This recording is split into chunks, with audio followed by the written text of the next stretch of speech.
Bonjour, je suis très content de vous présenter le jeu Eloquence, le jeu qui vulgarise la rhétorique, qui vous aidera à avoir toujours raison et à plus vous faire manipuler.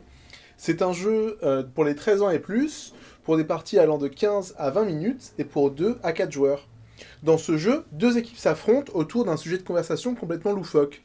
Par exemple, pour ou contre laisser les enfants décider des lois, pour ou contre proposer des séances de psychanalyse pour les plantes d'intérieur, etc. Alors, pour pouvoir marquer des points, les joueurs vont devoir défendre leur opinion en utilisant des techniques de rhétorique qui sont présentées sur les cartes du jeu, donc c'est le seul objet du jeu. Donc là, je vous sors des techniques rhétoriques assez connues pour que ce soit parlant pour vous. Flatterie, procès d'intention, appel à l'autorité, etc.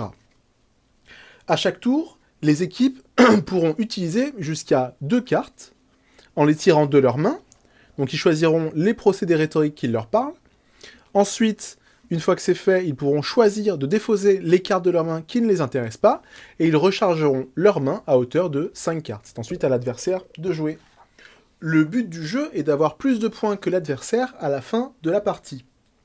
Il faut savoir que les effets affichés sur les cartes ici et ici sont des effets qui sont calqués sur les effets réels de la rhétorique sur votre langage. C'est donc une démarche initialement de vulgarisation.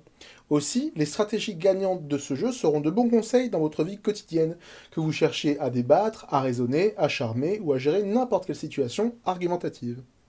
Pour autant, c'est un jeu grand public qu'on a pu faire tester dans des salons et dans des festivals, et qui plaira à tout le monde. Ce n'est donc pas un serious game ou un jeu ennuyeux, c'est vraiment un jeu d'ambiance, tout le plaisir du jeu venant du fait que l'on argumente bec et ongle sur un sujet complètement idiot.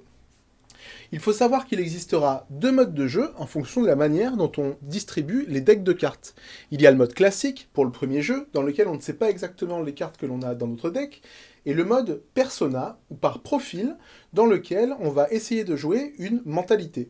C'est-à-dire que notre deck est composé de cartes qui correspondent à une répartie que pourrait avoir plutôt une personne colérique, passive-agressive, un beau parleur, etc., etc.